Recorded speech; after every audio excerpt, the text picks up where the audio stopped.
ছয়টা দোয়া এবং জিকির আছে, যেই দোয়া জিকিরগুলো কোরআন হাদিসে বর্ণিত সকল দোয়া জিকিরের খোলাসা, সারমর্ম এবং নির্যাস। এই ছয়টাকে যদি কোনো মুসলমান নিয়মিত আঁকড়ে ধরে, তাহলে কোরআন এবং হাদিসের যত দোয়া এবং জিকির আছে কেমন যেন তার নির্যাসটা নিয়মিত সে আমল করলো। বলবো সেগুলা। এই ছয়টা দোয়া এবং জিকিরের মধ্যে সর্বপ্রথম হলো নবী করিম সাল্লাল্লাহু আলাইহি সাল্লামের প্রতি দুরূদ প্রেরণ করা। নবীজি সাল্লাল্লাহু আলাইহি সাল্লামের প্রতি দুরূদ প্রেরণ করার আমল এরকম আমল, আপনি যদি সারা দিনে শুধুমাত্র নবীজির প্রতি দুরূদ প্রেরণ করার আমলটাই জিকির হিসাবে সবচেয়ে বেশি করেন, দোয়া হিসাবে যদি এটাই আপনি সারাদিন করতে থাকেন, তো আপনার জন্য যথেষ্ট হবে। আল্লাহর কাছে আর কিছু না চাইলেও চলবে, আর কিছু না চাইলেও চলবে। দুরূদ মানে হলো নবীজির জন্য দোয়া করা। ভাই, আল্লাহ তার হাবিবকে রহম করবেন, আপনার আমার দোয়ার দিকে আল্লাহর তাকানোর কোনো ঠেকা আছে? নবীজি কি আমাদের দোয়ার কোনো মুখাপেক্ষী? কিন্তু আমরা তার জন্য দোয়া করলে ওই চান্সে আল্লাহ তাআলা আমাদের প্রতি অনুগ্রহ করবেন। একবার না, আপনি নবীজির প্রতি একবার রহমতের দোয়া করবেন, একবার দুরূদ পাঠ করবেন। মান সাল্লা আলাইয়া মাররাতান সাল্লাল্লাহু আলাইহি আশারা। নবীজি সাল্লাল্লাহু আলাইহি সাল্লাম বলেছেন, একবার আমার জন্য তোমরা দোয়া করলে, আমার প্রতি দুরূদ পাঠ করলে, আল্লাহ তাআলা তোমাদের জীবনে 10 বার 10 জায়গায় 10 টাইমস তোমাদের উপরে আল্লাহ তাআলা অনুগ্রহ করবেন। আপনি টেরও পাবেন না কত জায়গায় আল্লাহ অনুগ্রহ করেছেন। আল্লাহ বাঁচাই দিয়েছেন, একটুর জন্য শেষ হয়ে যান নাই। ওই যে দুরূদ পড়ছেন, আল্লাহ তাআলা রক্ষা করছে, আপনি খবরও নাই। আল্লাহ তাআলা আপনার প্রতি বিশাল একটা দান করছে, আপনি লক্ষ্যও করেন নাই। ওই যে দুরূদ পড়ছেন একবার, 10 বার রহমত হবে। এভাবে যত দুরূদ পড়বে সে তত রহমত এবং অনুগ্রহ পাবে। এক সাহাবী বলেছেন, ইয়া রাসূলুল্লাহ, আমি আমার দোয়ার কত অংশ আপনার জন্য রিজার্ভ রাখবো? আমি তো আল্লাহর কাছে অনেক কিছু চাইবো, অনেক কিছু নিবেদন করব, আপনার জন্য যেন আল্লাহ রহমত নাজিল করে, এটাই হলো দুরূদ। এই দুরূদটা আমি কি পরিমাণ রাখবো? 4 ভাগের 1 ভাগ, 3 ভাগের 1 ভাগ, অর্ধেক? এরপরে সাহাবী বলছেন, আসলে যদি সবগুলোই করি, উনি এক একটা পার্সেন্টেজ বলছেন, আর নবী করিম সাল্লাল্লাহু আলাইহি সাল্লাম বলছেন যে, তাকে বুঝাচ্ছেন যে আরো বেশি করতে পারলে ভালো হয়।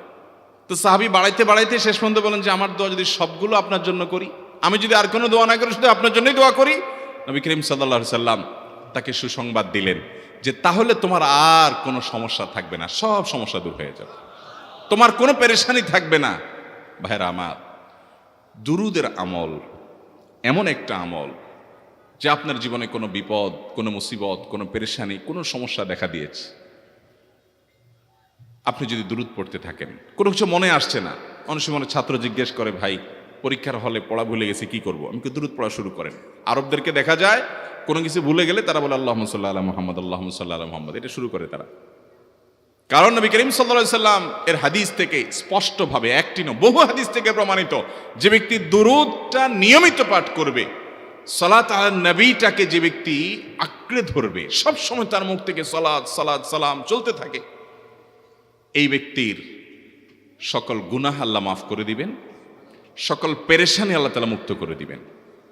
ভাইরা আমার, দুরূদের আমলটা এত গুরুত্বপূর্ণ আমল। এটা আমরা করি এখন, অনেকে আছেন যে আনুষ্ঠানিকতা যখন থাকে দুরূদের, মিলাদের, তখন একটু সালাত আলা নবী যেভাবে করেন। আর বাকি অনেকে আছেন যেগুলো করারও কোনো খোঁজ খবর নাই। দুরূদ বেশি বেশি করে পাঠ করবো তো ইনশাআল্লাহ। সবচেয়ে শ্রেষ্ঠ দুরূদ, সবচেয়ে উত্তম দুরূদ হলো দুরূদ ইব্রাহিম, যেটা নামাজে পড়েন। আর সবচেয়ে সংক্ষিপ্ত দুরূদ হলো সাল্লাল্লাহু আলাইহি ওয়াসাল্লাম। এছাড়া নবীজির প্রতি দোয়ামূলক যে কোনো দুরূদই আল্লাহর কাছে গ্রহণযোগ্য হতে পারে, যদি দুরূদের অর্থের মধ্যে, কথা বলার মধ্যে খারাপ কিছু না থাকে। দুরূদের নামে অনেকগুলো দুরূদ প্রচলিত আছে বিভিন্ন বই পুস্তকে, অমুক দুরূদ পড়লে অমুক এত নেকি হয়, বা অমুক দুরূদ পড়লে এতবার পড়লে ওই বিপদ দূর হয়। এগুলো কোনো হাদিস নির্দেশিত না, এগুলো হয়তো কারো তাজরিবা, অভিজ্ঞতা নির্ভর। কিন্তু হাদিস নির্দেশিত দুরূদ হলো দুরূদ ইব্রাহিম, আর সবচেয়ে সংক্ষিপ্ত দুরূদ হলো সাল্লাল্লাহু আলাইহি সাল্লাম। অর্থের ভিতরে যদি খারাপ কিছু, শিরকের কিছু না থাকে, নবীকে আবার আল্লাহর পর্যায়ে পৌঁছানোর মতো গুমরাহি যদি না থাকে দুরূদের অর্থের মধ্যে, তাহলে যে কোনো দুরূদই আপনি আল্লাহর কাছে পেশ করতে পারেন। তাহলে 6টা দোয়া হলো কোরআন হাদিসের শত শত সহস্র দোয়ার নির্যাস এবং খোলাসা। তার 1 নম্বর হলো দুরূদের আমল। করবো না বেশি বেশি ইনশাআল্লাহ? আমার জীবনে বহুবার এমন হয়েছে, বহুবার এমন এমন বিপদ যে দেয়ালে পিঠ ঠেকে গেছে, এখান থেকে উদ্ধারের কোনো পথ আর চোখের সামনে দেখা যাচ্ছে না। আমি এই আমলটি, এর পাশাপাশি ইস্তেগফারের আমল যেটা দ্বিতীয় নম্বরে বলবো আমি, এই দুটি আমল কন্টিনিউয়াসলি করে গেছে, হরদম প্রতি নিঃশ্বাসে নিঃশ্বাসে, বাস টয়লেটের টাইম বাদে বাকি ফুল টাইম এটা দুরুদ এবং ইস্তেগফার অব্যাহত রাখছি। আল্লাহ তাআলা এমন ভাবে অলৌকিকভাবে উদ্ধার করেছেন যে আমার কল্পনায়ও আসে না যে এখান থেকে এভাবে হেল্প হতে পারে। ভাইরা আমার অভিজ্ঞতার 2 পয়সার কোনো মূল্য নাই। আমার অভিজ্ঞতা কি আসলো না আসলো এটাতে কিছু আসে যায় নাই। রহমতুল্লিল আলামিন আল্লাহর রাসূল, আল্লাহর নবী ওয়াদা করেছেন যে আপনার পেরেশানি দূর হবেই হবে ইনশাআল্লাহ।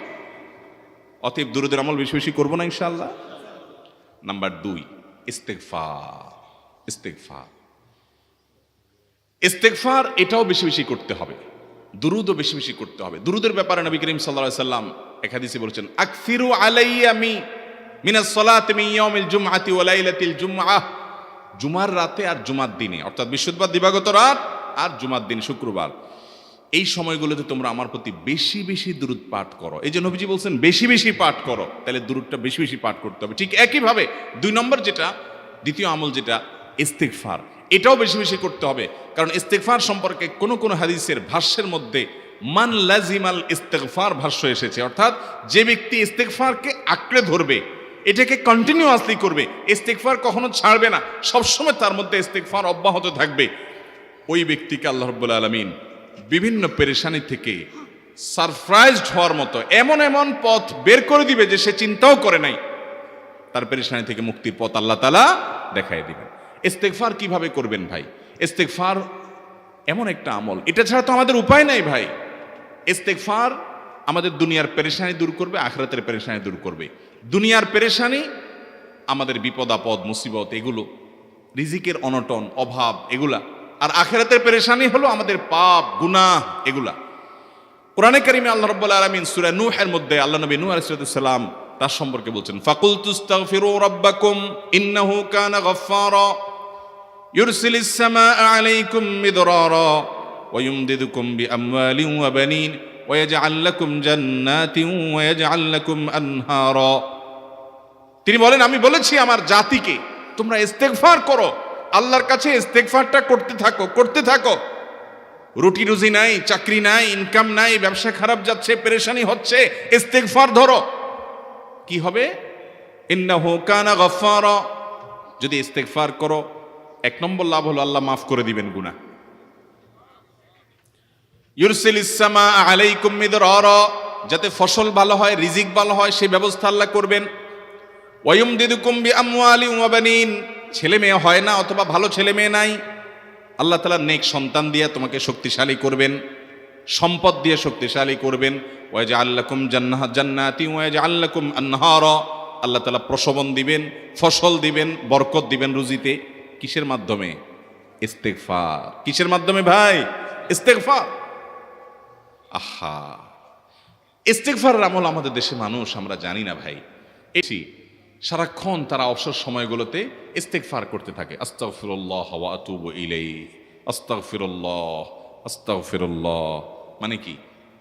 আল্লাহর কাছে আমি ক্ষমা প্রার্থনা করি, আল্লাহর কাছে আমি মাপ চাই, আল্লাহর কাছে আমি তওবা করি, আল্লাহর দিকে আমি ধাবিত হই, আল্লাহর কাছে আমি ফিরে যাই, আস্তাগফিরুল্লাহ আস্তাগফিরুল্লাহ। আপনি বসে আছেন নিরিবিলি, ভাইরা আমার, এখন আর নিরিবিলি বলতে কোনো সময় নাই, এখন আর ফ্রি টাইম নাই, এখন আর আমাদের অবসর টাইম নাই। আস্তাগফিরুল্লাহ কখন বলবো? মোবাইল টিপতে টিপতে টিপতে টিপতে, ফেসবুকের নোটিফিকেশন দেখতে দেখতে দেখতে, লাইক কমেন্ট গুনতে গুনতে আমাদের এখন কোনো ফুরসত নাই।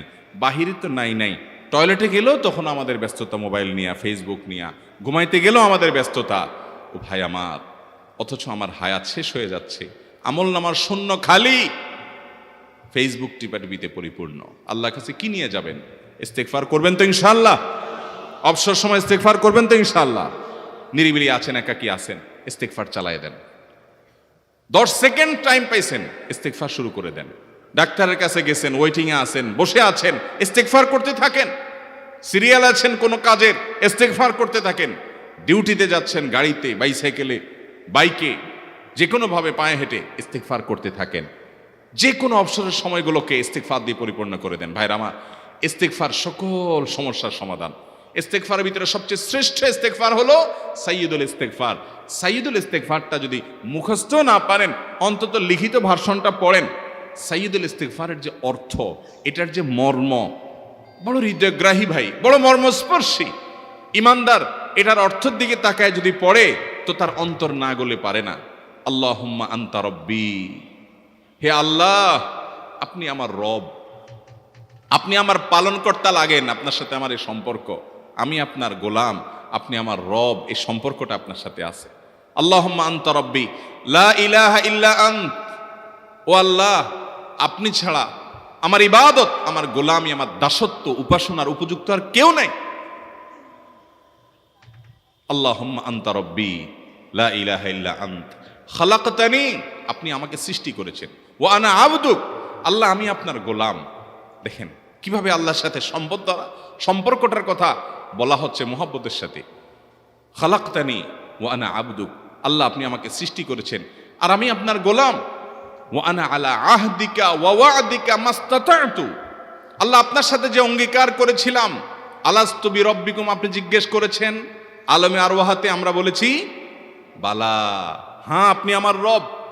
আপনাকে রব হিসাবে স্বীকৃতি দিয়ে আপনার গোলামি করার যে অঙ্গীকার আমরা করেছি, কালিমাতুশ শাহাদা যে আমরা পাঠ করেছি, এই যে আপনার সাথে কৃত অঙ্গীকার, রব হিসাবে স্বীকৃতি দেওয়ার পর, গোলাম হিসাবে মেনে নেওয়ার পর, আমি আপনার যে গোলামি করার কথা ছিল, ওয়া আনা আলা আহদিকা ওয়া ওয়া'দিকা মাস্তাতা'তু, যতটুকু পারছি আমি সে ওয়াদার উপরে থাকার চেষ্টা করছি আল্লাহ। ওয়া আনা আলা আহদিকা ওয়া ওয়া'দিকা মাস্তাতা'ত আবুউ লাকা বিনি'মাতিকা আলাই, আল্লাহ আমি স্বীকার করি আপনি আমার প্রতি অনেক নিয়ামত দিয়েছেন, অনেক নিয়ামত দিয়েছেন, এটা আমি স্বীকার করি। ওয়া আবুউ লাকা বিযামবি, আর আমি এও স্বীকার করি যে আল্লাহ অনেক অপরাধ, অনেক পাপ আমার দ্বারা হয়ে গেছে। ফাগফিরলি, অতএব আপনি আমাকে মাফ করে দেন। ফাইন্নাহু লা ইয়াগফিরুয যুনুবা ইল্লা আনতা, কারণ আপনি ছাড়া আর কেউ গুনাহ ক্ষমা করতে পারবে। ভাইরা আমার, অর্থের দিকে লক্ষ্য করে করে, মর্মটা বুঝে বুঝে একটু সাইয়্যিদুল ইস্তেগফার পড়েন। লেখা দেখে দেখে পড়েন, ইউটিউব থেকে দেখে দেখে পড়েন, কিন্তু পড়েন। আল্লাহুম্মা আনতা রাব্বি লা ইলাহা ইল্লা আন্ত খালাকতানি ওয়া আনা আবদুক ওয়া আনা আলা আহদিকা ওয়া ওয়া'দিকা মাস্তাতা'তু আউযু বিকা মিন শাররি আবুউ লাকা বিনি'মাতিকা আলাইয়া ওয়া আবুউ লাকা বিযামবি ফাগফিরলি ফাইন্নাহু লা ইয়াগফিরুয যুনুবা ইল্লা আনতা। এটা হলো বড় ইস্তেগফার। এত বড় ইস্তেগফার পড়তে পারেন না, কোনো পেরেশানি নাই, কোনো অসুবিধা নাই। সবচেয়ে ছোট ইস্তেগফার হলো আস্তাগফিরুল্লাহ, আস্তাগফিরুল্লাহ, আস্তাগফিরুল্লাহ। আল্লাহ আপনার কাছে ক্ষমা চাই, কত ভুল হয়ে যায়, কত অন্যায় হয়ে যায়। ভাইরা আমার, এটা হলো রিমুভার। ভুল করে কিছু লিখছেন, রিমুভ করে ফেলছেন, শেষ হয়ে গেছে। আপনি ঘন ঘন ইস্তেগফার পড়তে থাকেন, অগণিত ভুল হয়, অগণিত ত্রুটি হয়, বারবার ইস্তেগফার এগুলোকে সবগুলোকে শেষ করে দেয়। ভাইরা আমার, নিরাপত্তা এনে দেয়। আল্লাহ কোরআনে কারিমে বলেছেন যে আপনার রব আপনার কওমের প্রতি আযাব নাজিল করবেন না যদি আপনি থাকেন। আর যদি তারা ইস্তেগফারে রত রাখে, তাহলে গণ আযাব আল্লাহর পক্ষ থেকে আসবে। অতএব ভাইরা আমার, ইস্তেগফার বেশি বেশি করতে হবে। 6টা আমল, 6টা জিকির, দোয়া হলো শত শত হাজার দোয়া এবং জিকিরের সান্নিধ্যাসের। দ্বিতীয়টা হলো ইস্তেগফার। চেষ্টা করবো না ইনশাআল্লাহ ইস্তেগফার করা, চলতে ফিরতে আস্তাগফিরুল্লাহ ওয়া আতুবু ইলাইহি, অথবা শুধু আস্তাগফিরুল্লাহ। আরেকটা ইস্তেগফার হাদিসে বর্ণিত, আস্তাগফিরুল্লাহাল্লাযী লা ইলাহা ইল্লা হুয়াল হাইয়ুল কাইয়্যুম ওয়া আতুবু ইলাইহি ওয়া লা হাওলা ওয়া লা কুওয়াতা ইল্লা বিল্লাহ। এটাও ইস্তেগফার। তাহলে একটা বড় ইস্তেগফার, একটা মিডিয়াম, একটা ছোট, যার যেটা সুবিধা হয় এটা পড়েন। বড়টা হলো সাইয়্যিদুল ইস্তেগফার, সবচেয়ে শ্রেষ্ঠ ইস্তেগফার যেটা হাদিসে বর্ণিত হয়েছে। সাইয়্যিদুল ইস্তেগফার নবীজি সকাল সন্ধ্যা পাঠ করতেন, বিভিন্ন সময় পাঠ করতেন, রাতে পাঠ করার কথা বলতেন। সাইয়্যিদুল ইস্তেগফার পাঠ করলে আল্লাহ রাব্বুল আলামিন ওই দিনে, ওই রাতে, ওই ব্যক্তি মারা গেলে তার সব গুনাহ খাতা মাফ করে তাকে জান্নাত দিবেন ইনশাআল্লাহ।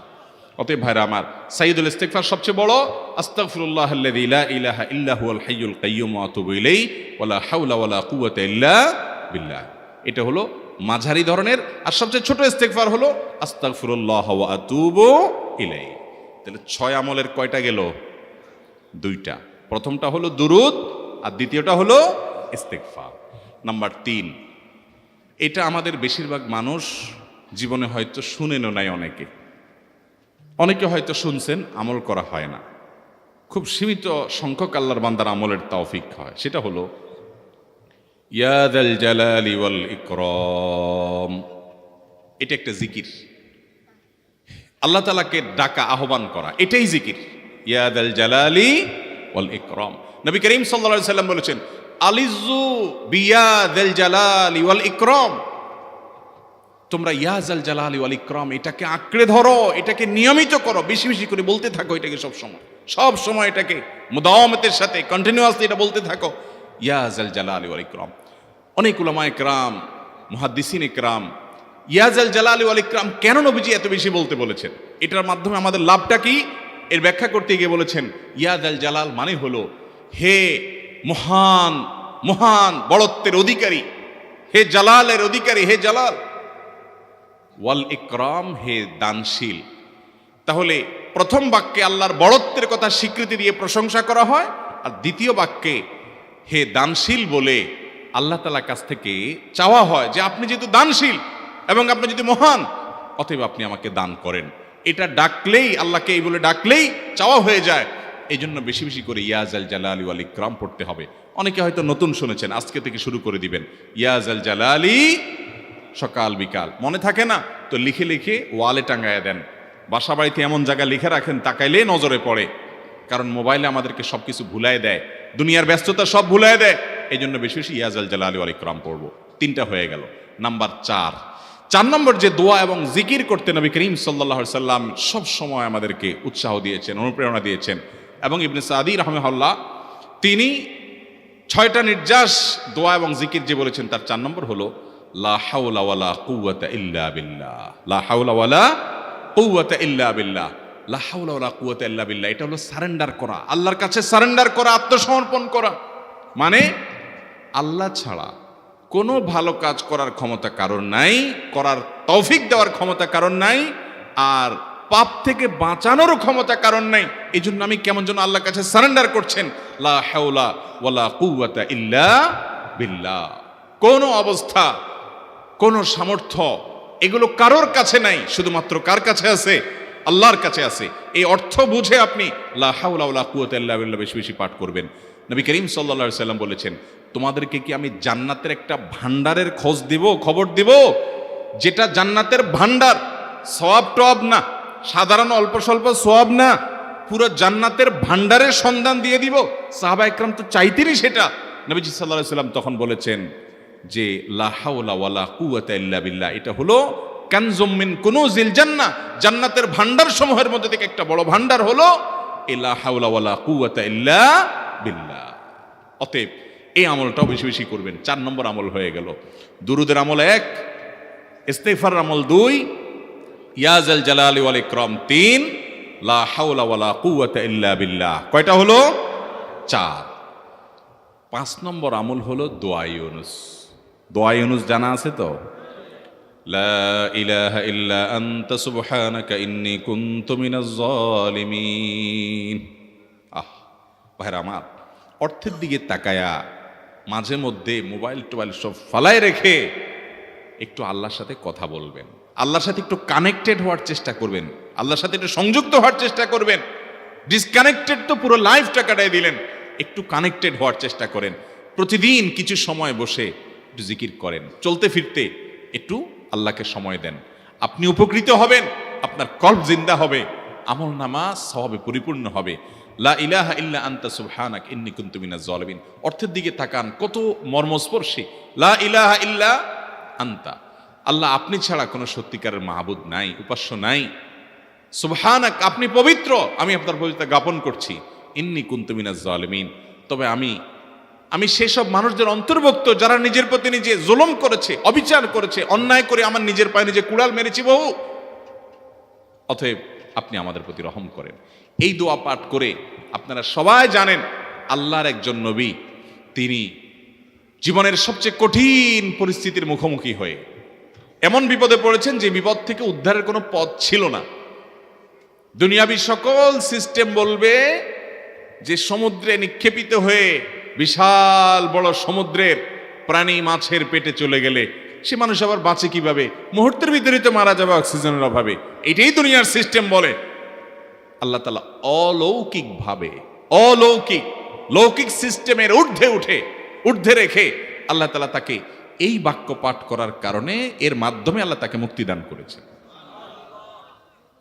এবং আল্লাহ তাআলা এই ঘটনা কোরআনে উল্লেখ করার পর একটা সুসংবাদ বলছেন আমাদের সবার জন্য, বিরাট বড় আনন্দের সংবাদ। আল্লাহ বলেছেন, ওয়াকাযালিকা নুনজিল মুমিনিন। এই বাক্য পাঠ করার পর ইউনূস আলাইহিস সালামকে শুধু রক্ষা করেছেন আল্লাহ, তাই নয়, আল্লাহ বলেছেন একইভাবে তাকে যেরকম রক্ষা করেছি, এই বাক্য যদি কেউ পড়ার মতো পড়ে, হক আদায় করে পড়ে, মনের গভীর থেকে পড়ে, মর্ম উপলব্ধি করে পড়ে, নিয়মিত পড়ে, ওয়াকাযালিকা নুনজিল মুমিনিন, ঈমানদারদেরকে আমি রক্ষা করে দেব এভাবে। আরো শুনবেন, আমাদের প্রিয় নবী সাল্লাল্লাহু আলাইহি সাল্লাম বলেছেন, তোমরা আমার ভাই ইউনূস ইবনে মাত্তা যে দোয়া করেছে, ওই দোয়াটাকে তোমরা আঁকড়ে ধরবা, যে কোনো বিপদে আপদে মুসিবতে আল্লাহর কাছে চাইবা। ভাইরা আমার, আমরা বিপদ আপদে পড়লে হুজুরদের কাছে চলে যায় দোয়ার জন্য।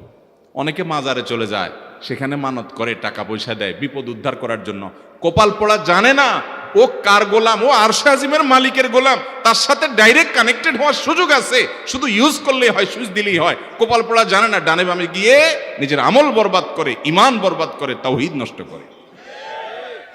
ভাইরা আমার, তাহলে যে কোনো সমস্যা ফিল করি অথবা স্বাভাবিক অবস্থাতে দোয়া ইউনূস পাঠ করব, লা ইলাহা ইল্লা আনতা সুবহানাকা ইন্নী কুনতু মিনাজ জালিমিন।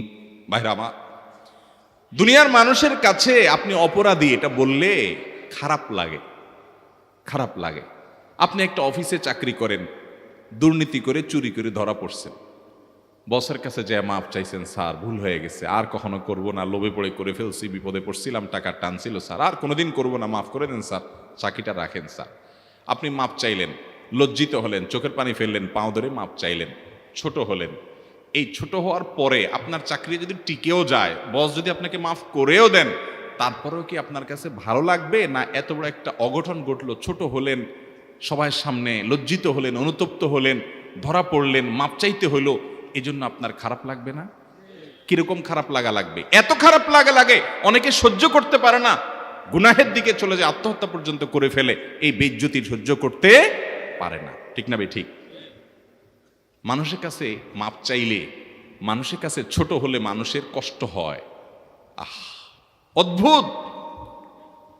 আরশে আজিমের মালিকের কাছে সেজদায় পড়ে চোখের পানি ফেলে যদি স্বীকার করেন, ও মালিক, নামাজ পড়ি নাই, বড় জুলুম করেছি, কাবিরা গুনাহ করেছি, ও মালিক, হারাম জিনিস দেখে ফেলেছি, খারাপ জিনিস শুনে ফেলেছি, পাপ করেছি, অপরাধ করেছি, মালিক, জাহান্নামের যে বিবরণ হাদিসে আসছে, এটা সহ্য করার ক্ষমতা আমার নাই, আপনি আমাকে মাফ করে দেন।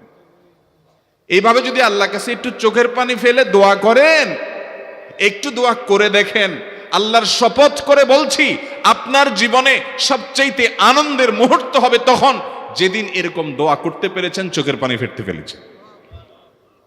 দুনিয়ার মানুষের কাছে ছোট হলে মানুষের মনটা সংকীর্ণ হয়, ছোট হয়, মানুষ অপমান বোধ করে, খারাপ লাগে। মালিকের কাছে যদি কেউ মাপ চায়, চোখের পানি ফেলে, ইস্তেগফার করে, ছোট হয়, তাহলে তার অন্তরে আরো আনন্দ অনুভব হয়। সালহাতু সঙ্গে বুদি দিল খরাশ, আজমোদে এক জামানা খাকে বাস। পাথর হয়ে বহুকাল ছিলে ভাই, কিছুকালের জন্য একটু মাটি হওয়া আসো, একটু মাটি হয়ে দেখো।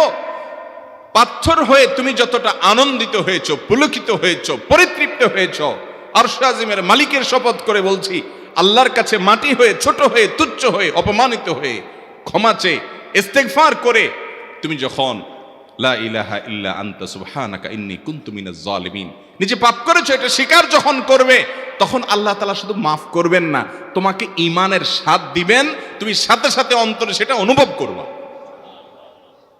ভাইরা আমার, আল্লাহর দিকে ধাবিত হবে তো ইনশাআল্লাহ? গুনাহের, পাপের, অপরাধের পথ ছেড়ে আসবো তো ইনশাআল্লাহ? লা ইলাহা ইল্লা আনতা সুবহানাকা ইন্নী কুনতু মিনাজ জালিমিন। কোরআন হাদিসের নির্যাসের 5 নম্বর আমল দোয়া ইউনুস। নবীজি সাল্লাল্লাহু আলাইহি সাল্লাম বলেছেন, আমার ভাই ইউনুস আলাইহিস সালাম তিনি আল্লাহর কাছে এটা পড়ে যেরকম বিপদ থেকে রক্ষা পেয়ে গেছেন, তোমরা আমার ভাই ইউনুস আলাইহিস সালামের দোয়াটা বেশি বেশি পড়বা, ওইটাকে তোমরা আঁকড়ে ধরবা, তোমাদেরকে আল্লাহ তাআলা উদ্ধার করবেন। আল্লাহ কোরআনে ওয়াদা করেছেন, ওয়া কাযালিকা নুনজিল মুমিনিন, এভাবে আমি ইমানদারদেরকে রক্ষা করব। অতএব ভাইরা আমার, বিপদ আপদে ওই মাজারে দৌড় দিবেন না, হুজুরের কাছে দোয়া চান, এটাতে দোষের কিছু নাই, কিন্তু সবকিছুর আগে আপনি নিজে নিজের মালিকের কাছে চান। আমরা অনেকে দোয়া করি না, কেন করি না? আমরা মনে করি যাই রে, আমি এত গুনাহগার মানুষ, আমার দোয়া কবুল হবে, এই জন্য হুজুরের কাছেই শুধু যায়, যে হুজুর যদি কিছু বলে দেয়। আল্লাহর কাছে ডাইরেক্ট চাইলে যে পাওয়া যাবে, এটা অনেক মুসলমান বিশ্বাস করে না, ভালো করে জানে না। ভাইরা আমার, আল্লাহ কোরআনে বলেছেন, উদউনি আস্তাজিব লাকুম, তোমরা আমার কাছে দোয়া করো, আমি কবুল করব, ওয়াদা করেছেন আল্লাহ তাআলা। আমার রব কি ওয়াদার খেলাফ করে? আমাদের রব ওয়াদার খেলাফ করে? ইন্নাহু লা ইউখলিফুল মিআদ, তিনি ওয়াদার খেলাফ করেন না। তিনি বলেছেন তোমরা দোয়া করো, হালাল বক্ষণ থাকে, যদি হালাল উপার্জন যদি থাকে, শরীরে যদি হারাম যদি না থাকে, শর্ত আদায় করে দোয়া যদি করেন, দোয়া করে আবার হুলস্থুল যদি না করেন, তাড়াহুড়ো যদি না করেন, দোয়া করে আল্লাহর কাছে দরখাস্ত জমা দিয়ে দেন, দুরূদ পাঠ করেন, শর্ত আদায় করে দোয়া করেন, আপনি যত অপরাধী হন, যত গুনাহগার হন, যত পাপিষ্ঠ হন, আল্লাহ আপনার দোয়া কবুল করবে। আচ্ছা ভাই, আমরা যত খারাপ হই, আপনি নামাজ পড়েন না, আপনি ফিল্ম দেখেন, আপনি হারাম জিনিস দেখেন, আপনি অনেক খারাপ কাজ করেন, গালিগালাজ করেন, মানুষের হক মানেন, যত খারাপ আপনি হন, আপনি ইবলিসের চেয়ে বেশি খারাপ হতে পারবেন? ইবলিসের চেয়ে বেশি খারাপ হওয়ার সুযোগ আছে? খারাপের বাপ সে, তার মতো খারাপ তো আপনি চাইলেও হতে পারবেন না, ঠিক না ভাই? ঠিক। আচ্ছা, এই ইবলিস আল্লাহর কাছে দোয়া করছে কখন?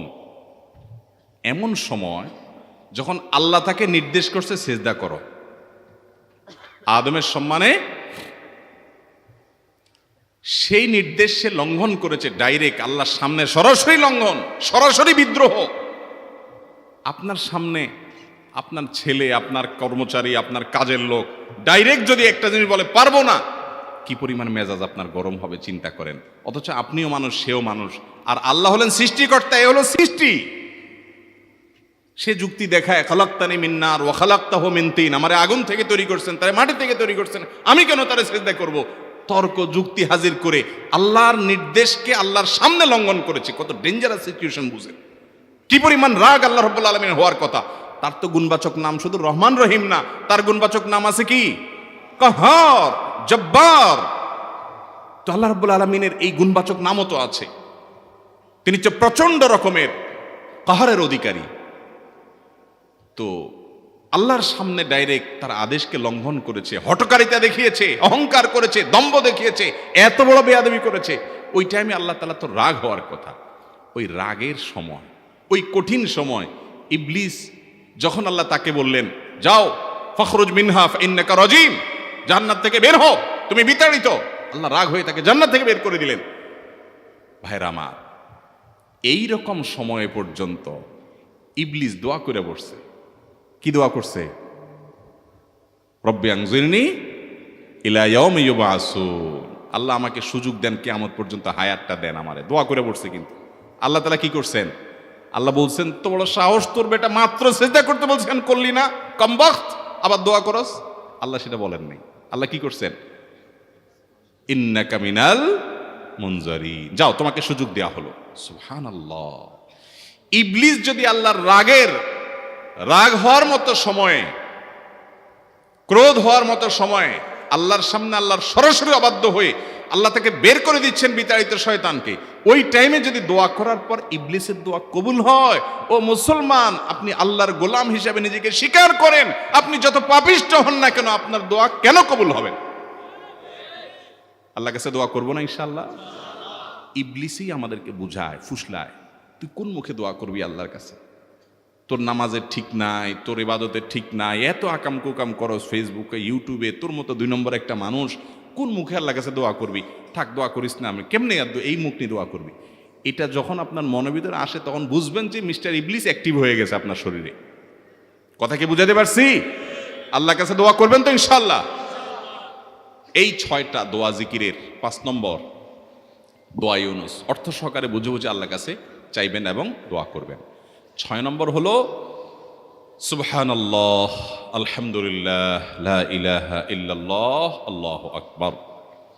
এই বাক্যগুলো দেখবেন ঘুরে ফিরে নবী করিম সাল্লাল্লাহু আলাইহি ওয়াসাল্লাম সারাদিন পড়তেন। 5 ওয়াক্ত নামাজের পরে 33 বার দেখবেন।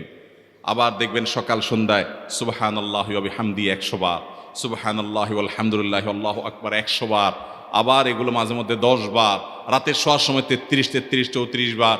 বিভিন্ন সময় দেখবেন ঘুরে ফিরে এই সুবহানাল্লাহ, আলহামদুলিল্লাহ, লা ইলাহা ইল্লাল্লাহ, আল্লাহু আকবার, এগুলো একটা মিজানের পাল্লাকে পরিপূর্ণ করে দেয়। কোনোটা আসমান এবং জমিনের মধ্যবর্তী জায়গায় সওয়াব দিয়ে পরিপূর্ণ করে দেয়। এত বেশি ফজিলতপূর্ণ জিকির। এই জন্য পুরো কোরআন হাদিসের দোয়া এবং জিকিরের নির্যাসের শেষ এবং 6 নম্বর হলো বেশি বেশি করে দিন রাত 24 ঘন্টা যখন সুযোগ পাবেন, যেখানে যেখানে হাদিসে যে সংখ্যা বলা আছে ওটাতে করবেনই, ওর বাইরেও বেশি বেশি করে সুবহানাল্লাহ, আলহামদুলিল্লাহ, লা ইলাহা ইল্লাল্লাহ, আল্লাহু আকবার বেশি বেশি করবো না ইনশাআল্লাহ।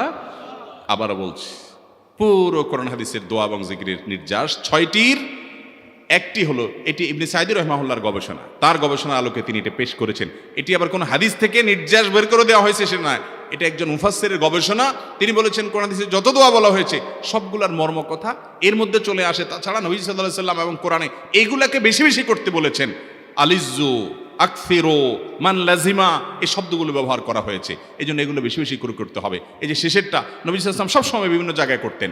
আবারও বলছি, নাম্বার 1 দুরুদ, নাম্বার 2 ইস্তিগফার, নাম্বার 3 ইয়া দাল জালালি ওয়াল ইকরাম, নাম্বার 4 লা হাওলা ওয়ালা কুওয়াতা ইল্লা বিল্লাহ, জান্নাতের ভান্ডার এটা।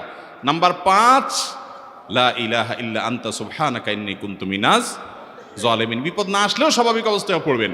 নাম্বার 6 সুবহানাল্লাহি ওয়াল হামদুলিল্লাহি ওয়া লা ইলাহা ইল্লাল্লাহু আল্লাহু আকবার। নিয়মিত করব তো ইনশাআল্লাহ। আল্লাহ আমাকে আপনাকে আমাদের সবাইকে আমল করার তৌফিক দান করুন, সব সময় জিকিরের মধ্যে থাকার তৌফিক দান করুন। জাযাকুমুল্লাহু খায়রা ওয়া আখিরু দাওয়ানা আলহামদুলিল্লাহি রাব্বিল আলামিন।